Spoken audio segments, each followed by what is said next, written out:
Sahabat Oase Rohani Katolik yang terkasih, salam damai. Apa kabar saudara pada hari ini? Saya berharap semoga semua dalam keadaan sehat dan senantiasa dalam cinta dan perlindungan Tuhan. Senang sekali saya, Angelika Luciana, dapat kembali menjumpai sahabat semua dalam acara Oase Rohani Katolik. Sahabat Oase Rohani Katolik yang terkasih, setiap tanggal 10 Agustus, Gereja secara universal merayakan Pesta Santo Laurentius, diakon dan martir. Dan kita sungguh bersukacita karena pada hari ini telah bergabung bersama kita Romo Blasius Sumario SCY, yang biasa akrab kita sapa dan kita kenal beliau dengan Romo Blasius. Mari sahabat terkasih, kita bersama menyapa Romo. Romo Blasius, salam damai, selamat datang Romo. Apa kabarnya hari ini? Kabar penuh sukacita Mbak Lucy, karena Tuhan selalu mencintai kita dan Dia memberikan kegembiraan istimewa dalam diri kita. Amin. Dan sungguh luar biasa juga pada hari ini kehadiran Romo menyatakan cintanya Tuhan bagi kita semua. Terima kasih ya Romo. Sahabat Oase Rohani Katolik yang terkasih, sebelum kita memulai permenungan pada hari ini, mari satukan hati membuka dengan doa yang akan dibawakan oleh Romo Blasius. Silakan Romo. Marilah kita berdoa bersama. Dalam nama Bapa dan Putra dan Roh Kudus. Amin. Allah Bapa sumber cahaya sejati, Engkau memberikan teladan kehidupan yang begitu bagus bagi kami. Santo Laurentius telah tampil cemerlang sebagai pelayan yang setia dan martir yang mulia, karena cintanya yang bernyala-nyala kepadamu dan untuk sesama. Bantulah kami mencintai apa yang Ia cintai, dan mewujudkan yang Ia ajarkan di dalam kehidupan kami sehari-hari. Dengan perantaraan Yesus Kristus Putra-Mu Tuhan kami, yang bersama dengan Dikau dalam persekutuan Roh Kudus, hidup dan berkuasa Allah sepanjang segala masa. Amin. Dalam Bapa dan Putra dan Roh Kudus. Amin. Antifon pembuka. Inilah Santo Laurentius yang telah menyerahkan nyawa untuk melindungi gereja. Karena itu, ia pantas menderita sebagai martir dan dengan sukacita dimuliakan bersama Yesus Kristus. Sahabat Oase Rohani Katolik yang terkasih, bacaan liturgi pada hari ini, bacaan pertama dari surat kedua Rasul Paulus kepada jemaat di Korintus, dan bacaan Injil Yesus Kristus hari ini menurut Santo Yohanes. Dan saya akan membaca bacaan pertama pada hari ini. Bacaan dari surat kedua Rasul Paulus kepada jemaat di Korintus. Saudara-saudara, orang yang menabur sedikit akan menuai sedikit pula. Sebaliknya, orang yang menabur banyak akan menuai banyak pula. Hendaklah masing-masing memberi menurut kerelaan hatinya, jangan dengan sedih hati atau terpaksa, sebab Allah mengasihi orang yang memberi dengan sukacita. Dan Allah sanggup melimpahkan segala kasih karunia kepada kamu, supaya kamu senantiasa berkecukupan dalam segala sesuatu, malah berkelebihan di dalam berbagai kebajikan. Seperti ada tertulis, Ia murah hati, orang miskin diberinya derma, kebenarannya tetap untuk selama-lamanya. Dia yang menyediakan benih bagi penabur dan roti untuk dimakan, Dia jugalah yang akan menyediakan benih bagi kamu. Dialah yang akan melipat gandakannya dan menumbuhkan buah-buah kebenaranmu. Demikianlah sabda Tuhan. Syukur kepada Allah. Mazmur tanggapan. Orang baik menaruh belas kasihan dan memberi pinjaman. Orang baik menaruh belas kasihan dan memberi pinjaman. Berbahagialah orang yang takwa pada Tuhan, yang sangat suka akan segala perintahnya. Anak cucunya akan perkasa di bumi, keturunan orang benar akan diberkati. Orang baik menaruh belas kasihan dan memberi pinjaman.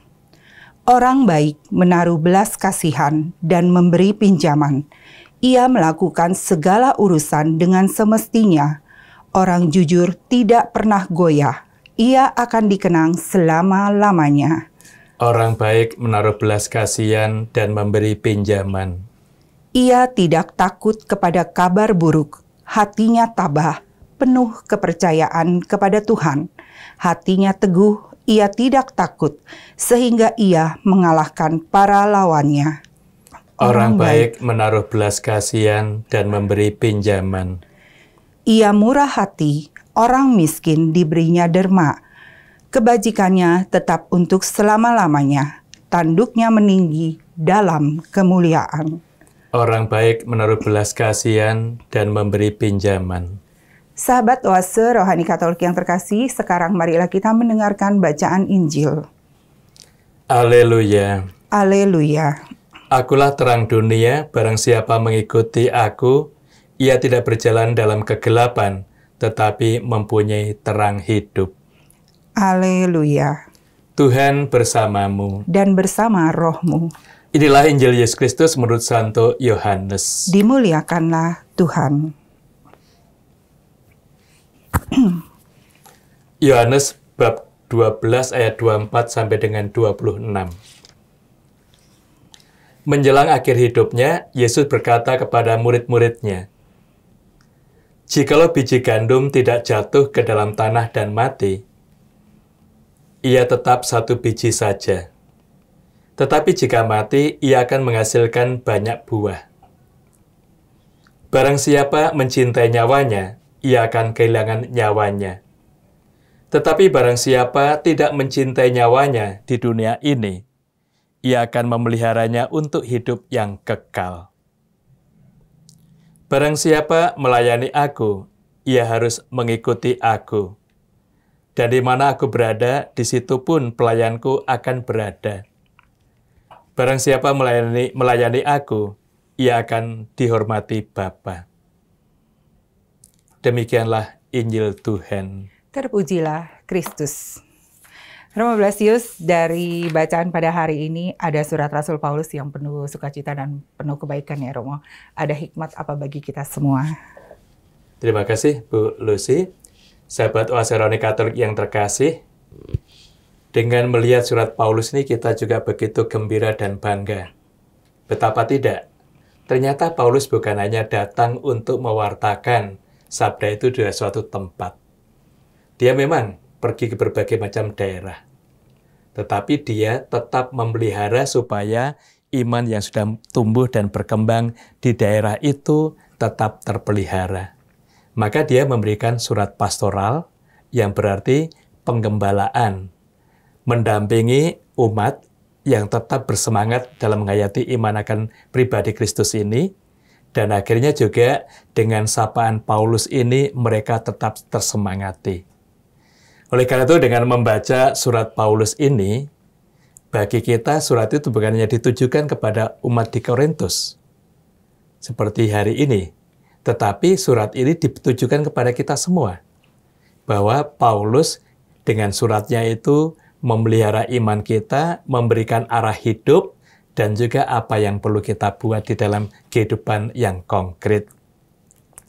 Dalam surat hari ini, kita bisa melihat Paulus sebenarnya mau mengaktualisasikan perintah Tuhan untuk saling mengasihi. Nah, bagaimana bentuk konkret mengasihi itu bagi kita? Yaitu dengan cara berkorban, memberi kepada orang lain. Tentu saja, dalam kehidupan kita sekarang ini, banyak orang yang sulit untuk memberi karena memikirkan diri sendiri. Bagaimana saya akan memberi karena saya masih banyak kebutuhan dalam kehidupan saya. Betul. Nah, itu yang memberi menjadi suatu kesulitan istimewa. Nah, Paulus tadi mengajak kita dan membuka pandangan kita. Dia umpamakan dengan seorang petani yang menanam. Kalau yang ditanam itu banyak, pasti nanti yang dipanen juga banyak. Tetapi kalau hanya menanam sedikit, memang itu agak mudah merawatnya, panennya juga sedikit. Nah, demikian juga hati kita, kalau tidak terbuka pada sesama, kita hanya ikut keinginan pribadi kita, maka kita juga tidak akan berbuat banyak untuk orang lain. Sementara kalau kita mau perhatian pada orang-orang sekitar kita, berbuat baik, berbuat kebaikan pada sesama, pasti nanti kita akan menuai kebaikan dari mereka juga. Nah, kita juga tahu bahwa saudara-saudari kita akan memperhatikan tindak tanduk kita. Kalau kita berbuat baik, pasti akan dikenang, diingat, dan mereka juga tanpa kita minta akan berbuat baik untuk sesama, untuk kita juga. Nah, itu ungkapan Paulus tadi, kalau kita menabur banyak, pasti akan menuai banyak. Betul. Romo, kadang-kala ya, saya mau bertanya nih Romo. Kadang-kala kan kita dalam mau memberikan penuh dengan ilmu hitung ya. Dan itu manusiawi ya Romo ya. Dan kadang-kala juga kita suka berpikir gini, apa yang saya mau berikan, orang saya aja kekurangan. Padahal bentuk pemberian itu kan bisa berbagai macam bentuknya ya Romo ya. Terus tadi ada yang dikatakan oleh Paulus bahwa memberi dengan kerelaan hatinya. Tadi juga Romo ungkapkan bahwa memberi butuh suatu pengorbanan. Kita bisa memberikan sebagai anak-anak Allah ya Romo secara materi. Kita bisa memberikan apalagi untuk saudara-saudara kita supaya kita bisa menabur kebaikan untuk hidup kita. Sahabat Rohani Katolik yang terkasih, jelas yang dibutuhkan oleh setiap orang adalah perhatian dan sapaan. Perhatian sapaan itu ungkapan kasih dari hati kita, itu juga membuat semangat di dalam kehidupan. Lalu yang juga bisa kita sadari dengan perhatian sapaan itu yang sungguh akan nampak bahwa kita sendiri akhirnya tidak merasa kekurangan, tapi justru mendapatkan banyak hal yang bisa kita kembangkan lagi dalam hidup kita. Nah, memang untung rugi itu yang sering menghantui atau mempengaruhi pikiran kita. Sehingga kalau kita memberi kepada seseorang, kita ingat-ingat, aku sudah memberi ini dan itu. Atau kalau kita mendapatkan bantuan dari orang lain, yang juga dicatat, oh dia memberikan ini dan itu. Nah, di sini yang bisa kita sadari, kalau kita perhatikan di lingkup masyarakat, kalau ada pesta-pesta itu, biasanya tuan rumah juga membuat daftar. Siapa memberi apa. Dan nanti juga akan diberikan sesuai dengan yang diberikan. Kalau itu yang kita lakukan, nggak banyak buah dalam hidup kita. Yang jelas bagi kita adalah memberi dengan kerelaan hati. Nah, kalau kita rela kan kita akan gembira, bahagia. Betul. Nah, justru kebahagiaan kita itu membuat sukses dalam usaha kita. Nah, ini yang kita sadari bahwa berkat Tuhan diberikan kepada kita. Kalau kita memberi dengan baik, dengan sukacita, orang itu akan bersyukur, mendoakan kita, usaha kita bisa lancar. Sesuatu yang bisa kita lihat, kita perhatikan dalam konteks ini. Dan juga kalau kita memberi pada orang lain, bukan mempertimbangkan apa yang sudah diberikan dia pada kita. Kita bisa berlaku lebih dari apa yang dia buat. Karena dengan memberikan itu kan berarti kita juga meringankan beban hidup bagi orang-orang sekitar kita. Nah, semangat itu yang ditanamkan Paulus dalam bacaan pertama hari ini. Bahwa kita diajak untuk sungguh memberikan dengan sukacita. Bahkan tadi yang diungkapkan cukup jelas, orang yang miskin, orang yang perlu perhatian, dibantu dengan baik, akan penuh menuai sukacita di dalam kehidupan. Nah, itu arah kita juga sudah diarahkan oleh Paulus bahwa kita memberi pada orang-orang yang tidak mungkin akan bisa membalas untuk kita.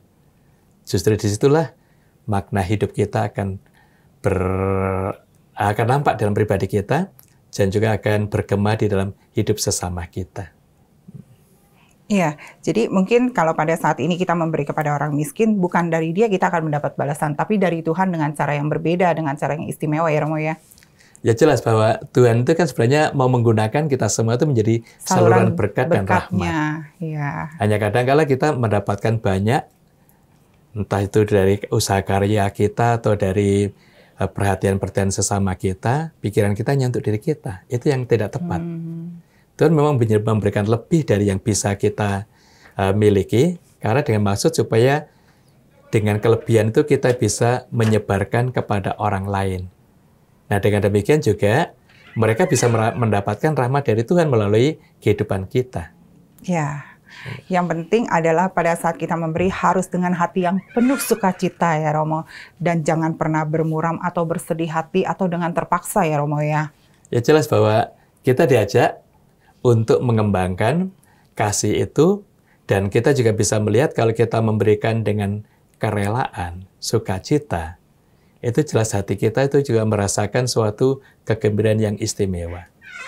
Banyak orang yang dalam kehidupan kita merasakan suatu kegembiraan setelah sekian tahun mendapatkan bantuan dari orang lain. Dan dia juga akan berbuat kasih untuk orang lain. Sebagai contoh, 2 bulan yang lalu, ada seorang umat mencari Romo Hinslock, SY di Bidara Cina. Dan dia dibantu Romo Hinslock itu sekitar tahun 93 yang lalu. Oh, sudah lama ya? Sudah lama. Nah, waktu itu dia merasa sulit untuk sekolah, diberi perhatian, sapaan, lalu dimasukkan perhatian dari PSE, membantu uang sakunya, dia bisa sekolah dan sebagainya. Lalu dia merasakan Romo ini penuh perhatian. Nah, sekarang setelah dia berhasil, dia ingat dia berhasilnya karena bantuan dari Romo itu. Dari Romo itu. Maka setelah sekian tahun dia juga tanya, di mana sekarang Romo ini? Saya katakan Romo ini sudah dipanggil Tuhan karena kena COVID yang lalu. Wah, dia baru cerita semuanya. Dan akhirnya dia memberikan sekian banyak uang dengan kapan Romo, tolong berikan pada orang yang susah seperti waktu saya susah. Wah, luar biasa. Ini luar biasa. Betul. Padahal dia juga kalau dilihat tidak seagama, seiman dengan kita. Oh. Dia juga merasakan bahwa dulu saya tidak seiman, tapi Romo itu membunuh dengan penuh kasih. Bahkan saya merasakan itu seperti ungkapan kasih orang tua saya.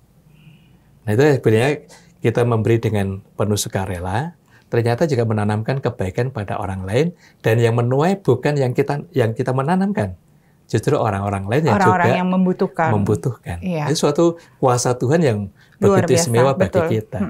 Maka dengan inspirasi ini kita juga bisa memberikan tuh dengan nanti dampaknya bukan untuk kita, tapi dampaknya adalah kasih Tuhan untuk orang-orang yang sangat membutuhkan. Iya.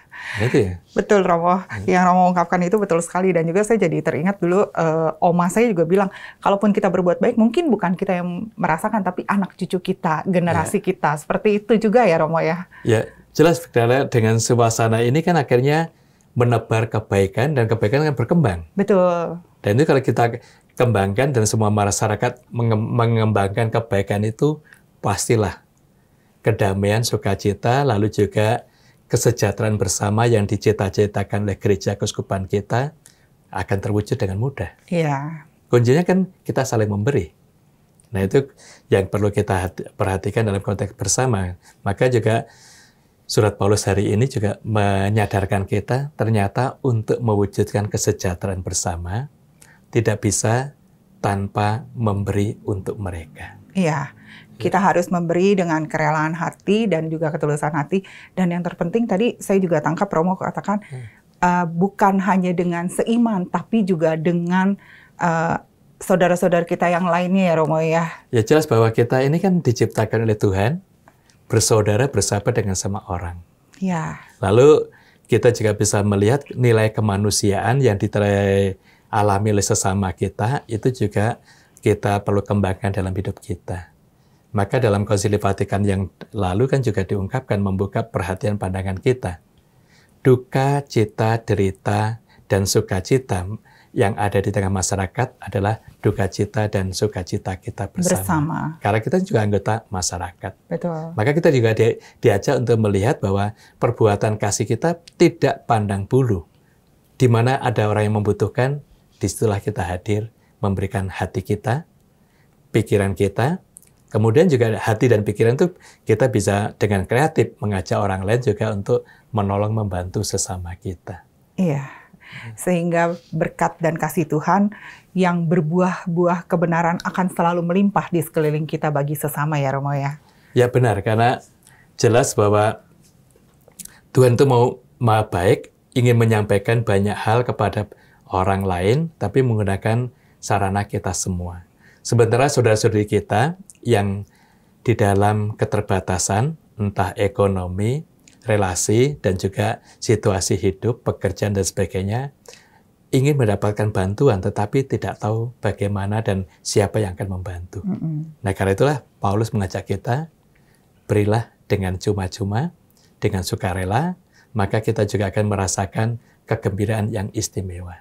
Kita akan gembira kalau menjumpai orang yang dulu dibantu, tapi bisa berhasil dan bisa membantu banyak orang. Iya. Itu sukacita yang istimewa Luar sekali. biasa sekali, tidak dapat diungkapkan dengan kata-kata ya Romo ya. Ya benar, karena ini dengan pengalaman itu kan akhirnya kita juga merasakan bahwa ternyata kasih itu universal, bisa dibuat oleh semua saja, dan diterima oleh semua orang. Itu yang juga menggembirakan dalam kehidupan kita. Dengan suasana ini, maka juga akhirnya kita bisa melihat bahwa sungguh Tuhan itu luar biasa mengajak kita untuk berbagi kasih, perhatian, dan juga ungkapan iman. Maka juga kita bisa melihat ungkapan Yakobus, iman tanpa perbuatan pada hakikatnya adalah mati. Betul. Maka juga di sini kita diajak untuk mengungkapkan, mengekspresikan iman kita dengan saling memperhatikan dan saling berbagi. Ya, semoga pada hari ini kita yang mendengarkan dari homilinya Romo, dari bacaan surat Rasul Paulus, kita pun juga dikaruniakan iman yang hidup, iman yang selalu berbuah kebajikan untuk sesama ya Romo. Romo, kalau dari bacaan Injil pada hari ini, menurut Santo Yohanes ada hikmat dan sukacita apa? Dari bacaan Injil yang bisa kita temukan bahwa kita diajak untuk memahami bahwa Yesus itu sungguh berbuat baik, tetapi bukan hanya bersama dengan mereka saat itu saja. Tapi justru puncak pemberian diri Yesus itu adalah dalam peristiwa kematiannya. Oleh karena itu dengan peristiwa kematian Yesus ini, akhirnya kita diajak untuk memahami seperti biji yang ditanam, tampaknya mati, tidak nampak dan sebagainya. Tapi justru di situ dia bisa tumbuh dan berkembang menjadi tanaman, menjadi sayuran. Dan itu akhirnya sangat bermanfaat bagi banyak orang. Nah, Yesus mau mengajak kita untuk melihat bahwa memang dia akan wafat. Tapi justru dari kematiannya itu, dia memberikan sumber hidup yang istimewa bagi kita. Maka wafat Yesus itu sungguh menjadi bagi kita sumber rahmat dan kasih. Dan itu juga bisa kita temukan dalam Injil Yohanes bagian yang lain saat Yesus wafat 19 ayat 34 itu. Saat dia wafat, lambungnya ditikam tembak oleh serdadu dan akhirnya membuahkan rahmat yang istimewa di dalam kehidupan dia. Dan istimewa bagi kita yaitu sakramen-sakramen gereja. Makanya juga mengagumkan bagi kita bahwa Yesus ini akhirnya memberikan sukacita dan damai di dalam hidup kita. Makanya membawa kita sumber daya hidup yang istimewa. Dan inilah akhirnya wafat Yesus menjadi sumber hidup dan kita diajak untuk juga saling mengungkapkan kasih itu di dalam pergumulan kita. Di sini mau ditunjukkan juga kepada kita semua bahwa kerelaan untuk berkorban itu akhirnya mendatangkan sukacita, kebahagiaan bagi orang lain. Iya, masih tentang berkorban ya Romo ya. Romo, kita akan rehat sejenak dahulu ya Romo. Oke. Sahabat Oase Rohani Katolik yang terkasih, kita akan merenungkan sesaat apa yang sudah disampaikan oleh Romo Blasius. Dan kita akan kembali pada perbincangan rohani di sesi yang kedua.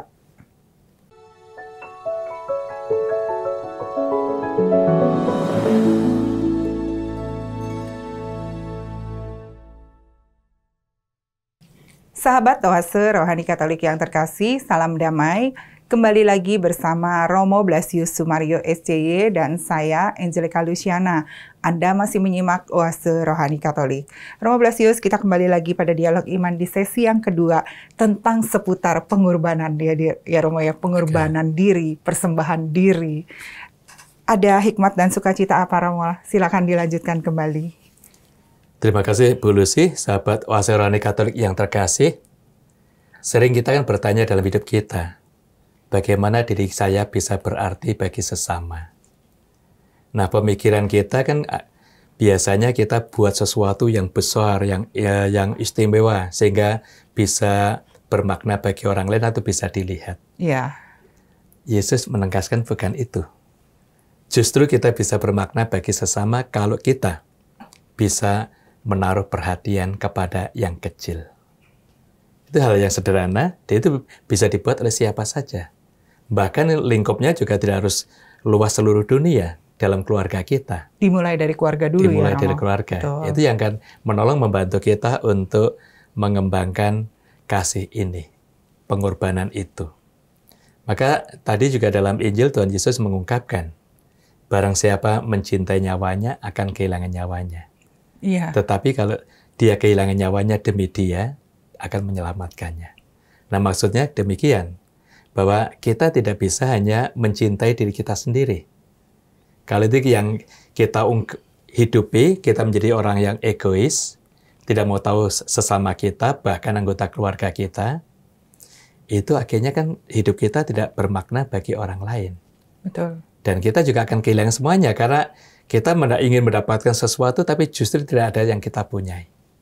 Itu jiwa yang sungguh egois, hanya memikirkan diri sendiri, akhirnya sahabat nggak punya, keluarga juga nggak ada. Keluarga nggak ada, karena keluarga menaruh cinta, tapi kita menutup karena kita ukurannya diri saya sendiri. Nah, itu yang akhirnya bisa kita sadari, kita perhatikan bahwa Tuhan mengajak kita mengorbankan kepentingan kehendak pribadi sendiri, tapi justru kita diajak untuk memelihara kasih bagi banyak orang.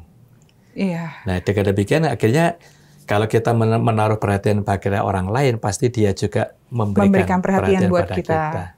Nah, itu sesuatu yang bisa kita sadari, bisa kita perhatikan dalam kehidupan kita. Maka dengan bacaan hari ini kita diajak sungguh untuk terbuka kepada orang-orang sekitar kita.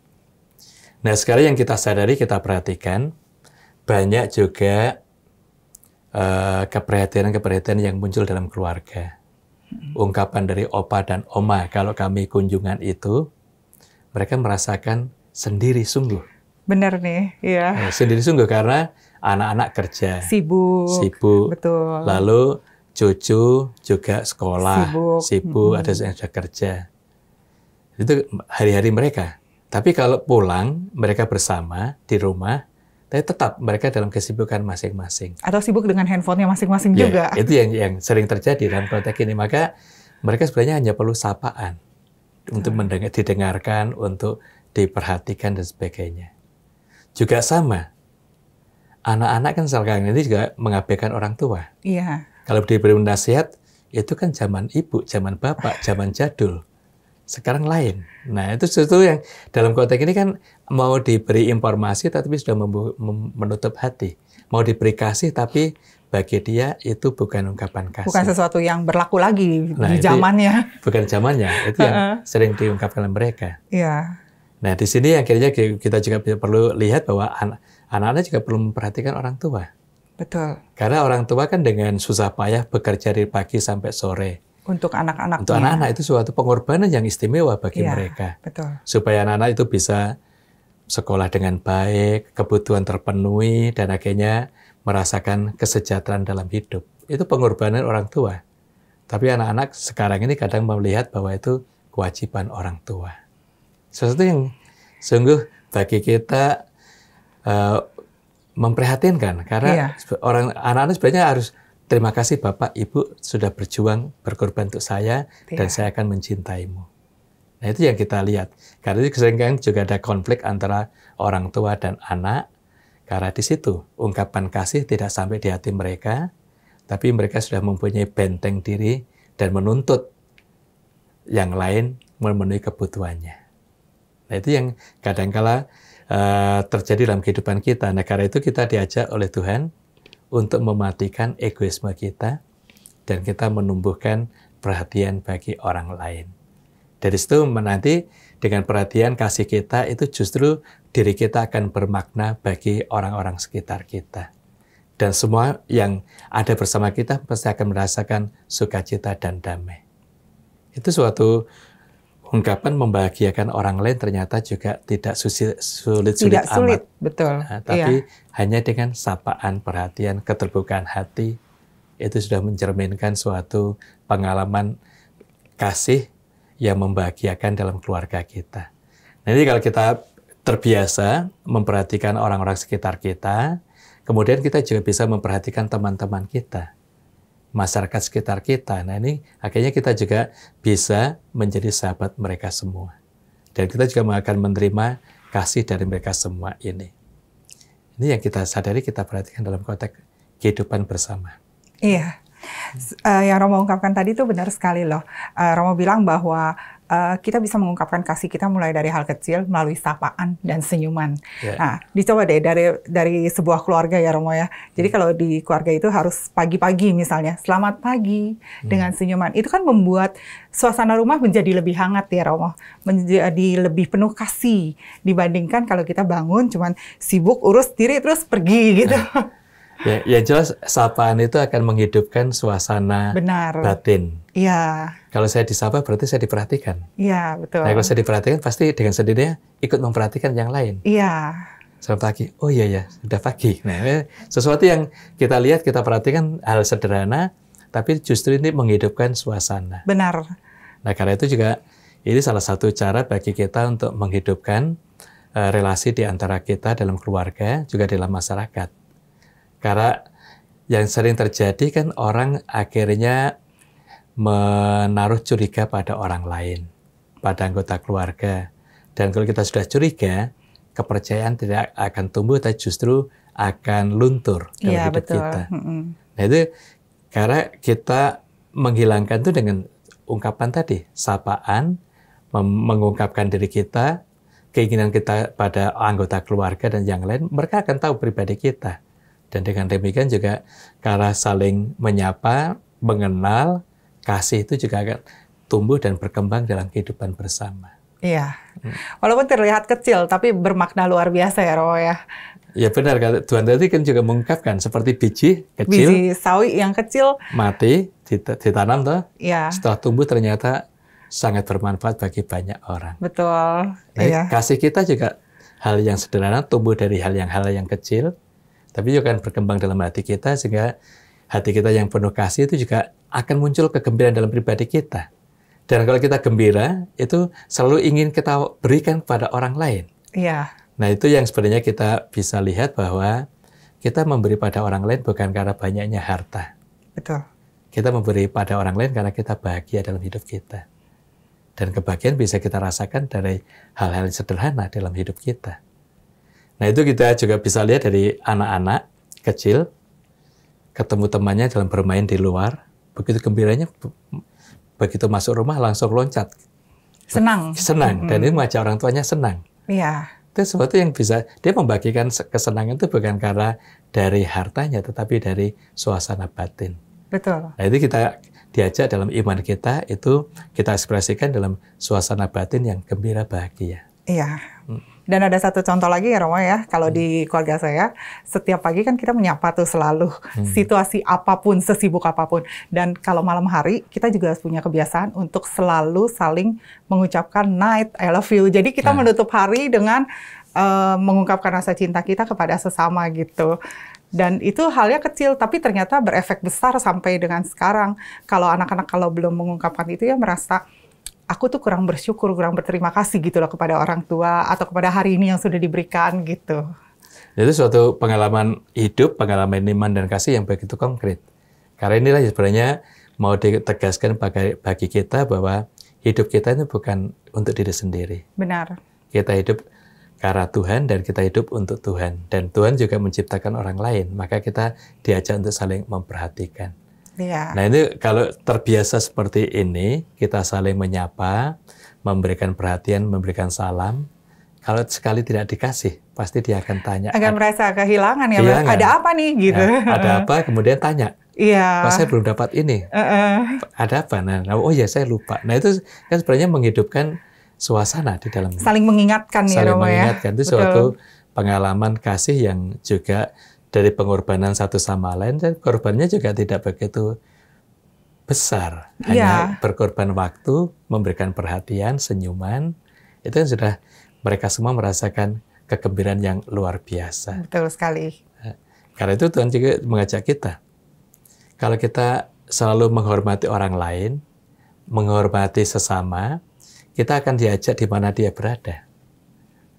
Karena itu juga Yohanes ungkapkan Allah adalah kasih, di mana ada cinta kasih Allah hadir. Nah di sini juga kita tahu bahwa kalau kita berkorban, memberikan diri dan hati, kita akan dicintai Tuhan, diajak di mana dia berada, kita juga berada. Dan kalau kita melakukan apa yang dikehendaki Tuhan, berkorban bagi sesama, Allah sendiri itu akan menghormati kita. Benar. Bahwa ini ciptaan yang unggul, mempunyai karakter pribadi yang istimewa. Dan itu sebenarnya dikehendaki Tuhan. Kita berkembang dalam karakter kasih, pengorbanan yang sungguh luar biasa, membanggakan, juga menggembirakan kita semua. Iya. Romo, pada hari ini kita akan merayakan Pesta Santo Laurentius. Ada hikmat dan teladan apa yang bisa kita teladani dari seorang Santo Laurentius? Laurentius itu pribadi yang luar biasa. Sahabat Wasseroni Katolik, dalam pemerintahan Kaisar Valerianus terjadi penganiayaan terhadap gereja. Kemudian Kaisar itu mau mengambil upeti dari gereja. Semua kekayaan gereja itu ingin diambil, dirampas untuk memperkuat harta karun bagi kekaisaran. Alasannya memang operasional, kesejahteraan, lalu juga pengembangan karya-karya dan sebagainya. Nah, saat berada di paroki Laurentius ini, berhadapan dengan mereka semua, dia tidak mau memberikan harta kekayaan gereja karena yang dimiliki gereja hanya sedikit untuk merawat orang-orang miskin dan orang-orang sakit. Nah, karena dia tidak mau menyerahkan hartanya, maka dia dibawa ke pengadilan. Lalu saat di pengadilan ini, Laurentius membawa semua orang sakit, orang miskin yang dia layani selama ini. Karena itu ruang sidang pasti juga penuh. Yeah. Lalu dia katakan, inilah saya tunjukkan harta-harta gereja. Wow.